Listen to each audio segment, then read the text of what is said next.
Student, my self Rajneesh. और आज हम लोग ना सर्कुलर अरेंजमेंट के क्वेश्चन को देखेंगे सीटिंग अरेंजमेंट में।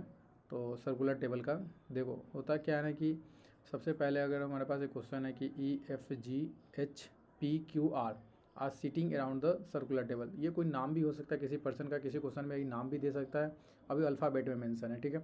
और कह रहा है कि sitting around the circular table, मतलब कि ये एक सर्कुलर टेबल हो गया, ठीक है। ये अपने पास कोई सर्कुलर टेबल है, वो सर्कुलर टेबल में ना ये क्या है, ऑड पे है, ऑड नंबर है। देखो 2 4 6 1 7 अपने पास ये ऑड नंबर है। Odd number sitting around a circular table facing the centre. और क्या है इसका जो सबका जो फेस है ना, जो इंसान बैठा है ना, वो सपोज करो कि उसकी फेस जो है वो सेंटर की तरफ है। तो ये अपने पास जो इंसान बैठा है उसका फेस जो है सेंटर की तरफ है। 3 हो गए, ये 4 हो गए, ये 5 6 और ये 7, ठीक है। 7 लोग जो है सो इस सर्कुलर टेबल में बैठे हैं और not necessary in the same order. और ये ऐसा नहीं है कि सेम ऑर्डर में बैठे हैं। तो कुछ हमारे पास क्लूज है, जैसे कि अपने पास दिया हुआ है कि 3 peoples are seat between P and G। तो 3 people are seat between P and G, मतलब जो P और G के बीच में क्या है, अगर हम देखें तो P और G के बीच में क्या है, 3 पीपल्स बैठे हैं। ये ऐसा कह रहा है कि P और G के बीच में ना 3 पीपल बैठे हुए हैं। When it is counted from the right of P, अगर हम P कहीं ले लेते हैं, कहीं भी P ले लेते हैं, एक्चुअल होता क्या है कि ये जो इसमें ना अगर सेंटर की तरफ है तो ये अगर हम एंटी क्लॉकवाइज डायरेक्शन जाते हैं तो एंटी क्लॉकवाइज डायरेक्शन जो भी होता है मेरा, वो हमारे पास क्या होता है, राइट डायरेक्शन होता है। ये राइट डायरेक्शन की तरफ होता है। और क्लॉकवाइज डायरेक्शन जो मेरा होता है, इसमें अगर क्लॉकवाइज डायरेक्शन हम जाते हैं तो ये लेफ़्ट होता है। ये मेरे पास लेफ़्ट हो जाता है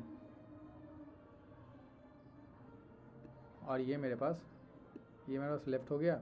और अगर हम एंटी क्लॉकवाइज डायरेक्शन जाते हैं तो ये मेरे पास राइट हो जाता है, ठीक है। तो ये बोला है कि फ्रॉम P पॉइंट से ना, तो सपोज कर लेते हैं कि P पॉइंट कहीं ले लेते हैं, कहीं भी ले सकते हैं, ये ले लेते हैं P पॉइंट। चलो इस P पॉइंट से ना only 3 people seat between the P and G when is counted from the right of P। अगर हम इस P से ना राइट की तरफ जाए तो राइट की तरफ जाओगे, it's 1 person 2 person 3 person are sitting इधर P से G के बीच में 3 पर्सन बैठे हुए हैं, ठीक है। इट इज़ काउंटेड फ्रॉम कहाँ से, P से, ठीक है, from the right of P। Then right of P से 3 पर्सन बैठे हुए हैं इन बिटवीन G। तो ये अपने पास बोला। फिर बोला कि only F seat between R and P। R और P के बीच में ना, अगर मेरे पास R और P के बोला only F seat between R and P, मतलब F जो है कहाँ बैठा हुआ है, R और P के बीच में। तो कहीं अगर हम देख लेते हैं कि मेरे पास ये स्टेटमेंट हो गया कि F seat between R and P। ये R एंड P ऐसा भी हो सकता है कि ये हो सकता है, या हम बोल सकते हैं R एंड P में ये भी हो सकता है कि P पहले आ जाए और फिर R आ जाए, F आ जाए, फिर P आ जाए। क्योंकि F बिटवीन है तो हम R F P ले या P F R ले, ठीक है। तो ये दोनों कंडीशन हो सकता है, यहाँ पे हमारे पास दोनों कंडीशन हो सकता था। तो मेरे पास क्या है कि F seat between R and P when counted from the left of P, when it is counted from the, लेकिन इसको क्या करना है, काउंट करना है लेफ्ट ऑफ P से। अगर लेफ्ट ऑफ P से जाओगे तो ये 3 पर्सन बैठा है, इधर से काउंट करोगे तो तुम्हारे पास क्या है, इधर से 2 ही है, तो सिंपल ये तो यहीं सॉल्व हो जाएगा। देखो अगर यहाँ से 2 ही पर्सन है तो इसका मतलब क्या है कि R हम अगर आगे से ले ही नहीं सकते हैं। From the left it is counted from the left, it is counted from the left ले सकते हैं, बिल्कुल ले सकते हैं, यहाँ से भी ले सकते हैं। अगर P यहाँ से कंसीडर कर ले, R यहाँ से कंसीडर कर लेते हैं, it is counted from the R to P। तो ये अपने पास हो सकता था, एक कंडीशन ये बन सकता था कि अगर हम यहाँ पे R ले लेते हैं तो हमारे पास यहाँ पे F रख लेते हैं, ये कंडीशन हो सकता था। तो R it is counted from the left of P, लेकिन ये counted from the left of P बोला है, ये counted from the left of R नहीं बोला। It is counted from the left of P, तो ये कंडीशन नहीं होता। It is counted from the left of P, तो ये लेफ्ट ऑफ P तो F, यहाँ पे F ही आएगा और ये तुम्हारे पास R आ जाएगा, ठीक है। ये कंडीशन हुआ। Then only 2 people seat between R and E। The 2 people are seat between R and E, 2 people seat between R and E। R और E के बीच में 2 पर्सन बैठेंगे, R और E के बीच में 2%, ठीक है। तो ये हो सकता है आर और ई के बीच में।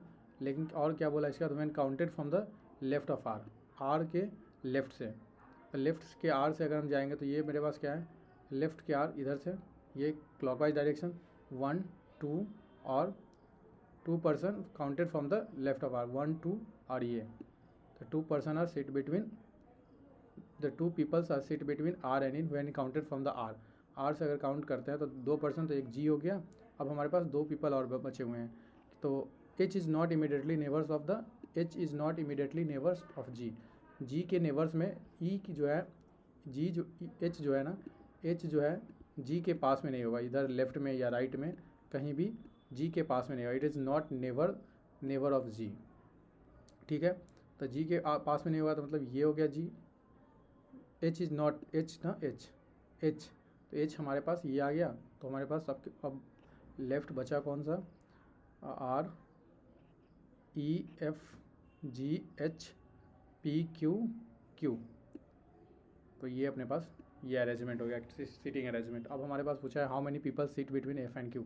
तो एफ और क्यू के बीच में कितने पर्सन बैठे हैं, is counted from the left of F. कहाँ से, counted from the left of F. F से अगर हम काउंट करते हैं, एफ से अगर काउंट करोगे एफ से क्यू के बीच में, तो F left of F and Q के बीच में, तो ये लेफ्ट।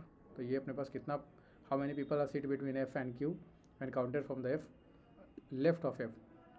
ये लेफ्ट ऑफ एफ हो गया। तो काउंटेड 2% जी और आर, वो जो 2% होगा वो जी और आर हो जाएगा।